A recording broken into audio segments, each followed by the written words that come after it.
We are going to look at hydrates again, and this time we are going to determine the empirical formula for a hydrate. So, first of all, just to review, a hydrate, they're crystalline solids and they have a fixed number of water molecules. The number of water molecules is written in the formula for the ionic solid, but it's connected with this little dot. So down here you see it's copper 2 sulfate, then there's a dot, and then 5 waters. So there would be 5 water molecules that are contained within that hydrate. Naming hydrates, you just name the ionic solid as usual. So this would be copper 2 sulfate. And then we use those prefixes to tell the number of hydrate molecules. And so the prefix for 5 is penta. So that would be a pentahydrate. So altogether, this is copper 2 sulfate pentahydrate. Now, when you calculate the molar mass of the ionic solid, you must add the molar mass of water to the molar mass. And so you would get the molar mass of 1 copper, 1 sulfur, and 4 oxygens, and then 5 water molecules. And those 5 water molecules, you could either say 5 times 18.02, because 18 is the molar mass of water, or you could split it up and say you have 10 hydrogens and 5 oxygens. But when you do all of that, the molar mass of copper 2 sulfate pentahydrate is 159.6. So you may want to take a moment just to see if that's what you get.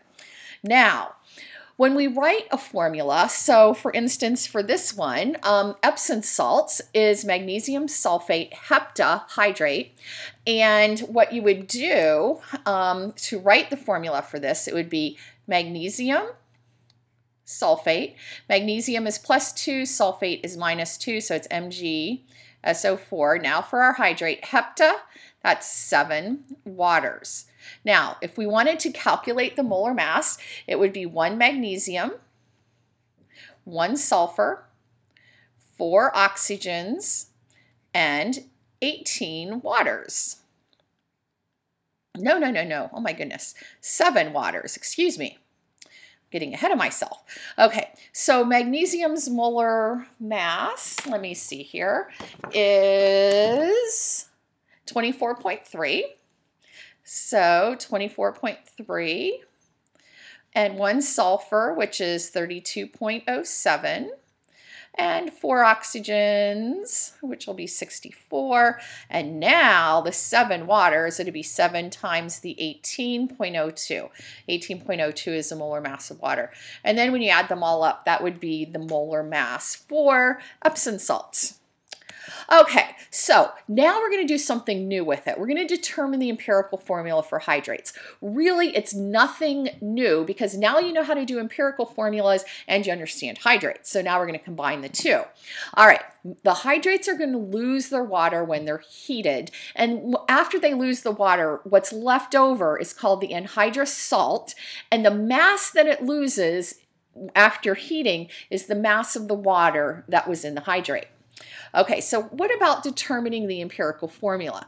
What we want to do is have the molemole ratio of the anhydrous salt to the water. So we're not breaking it up into individual elements now. We're just saying, what is the molemole ratio of the anhydrous salt to the water? So we've got to convert the grams of the anhydrous salt to moles, get the moles of water, divide by the smallest number of moles, and we'll have an empirical formula. So here's what a problem looks like. You have a hydrate and you have 15.67 grams of it, and it's magnesium carbonate. And so what we want to do is we want to write just a generic magnesium carbonate. We don't know how many waters are in it, so we're going to say X waters. And then, when you heat it up, it's going uphill there, you get anhydrous magnesium carbonate and then some amount of water. And this is given off as a gas, so it loses its mass. So we started with 15.67 grams of our sample, and when we're done, we only have 7.58 grams. Now, the water was lost, so that 7.58 grams is the mass of our magnesium carbonate.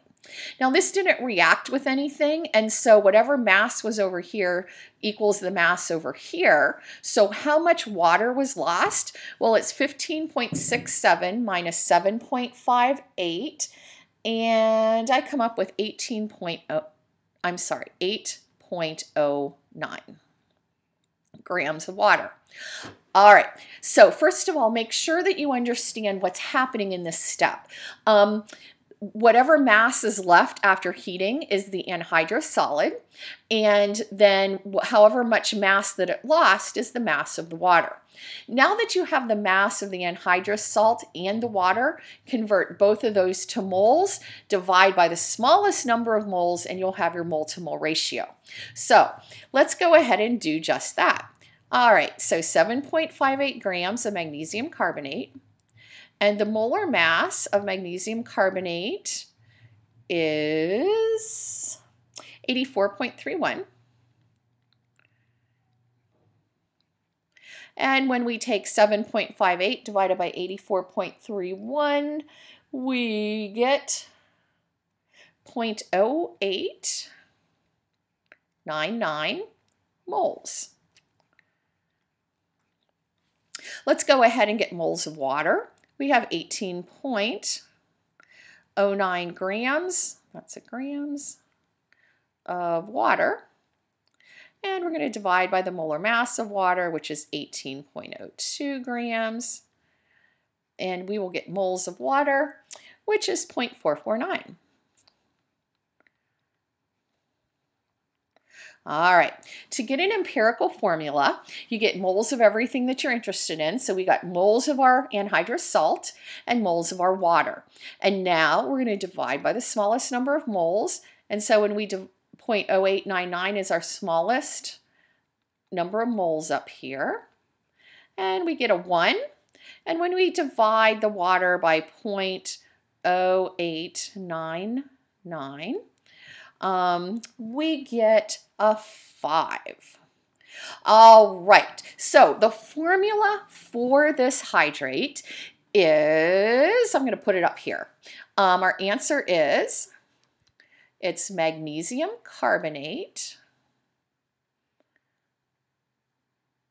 pentahydrate. Okay, so I hope this makes sense. It's really nothing new. We're just combining two concepts that we've learned. Now, in this next problem, I would like for you to do this problem, and it's worth 5 points on your next test. So this is kind of like a take-home part of the test. You have a sodium carbonate. Make sure you write the formula correct for sodium carbonate. Sodium is +1, carbonate is CO3 -2. The hydrate has a mass of 4.31 grams before you heat it. After you heat it, the anhydrous salt has a mass of 3.22 grams. Determine the formula of the hydrate. Good luck, and bring that with you for your next test.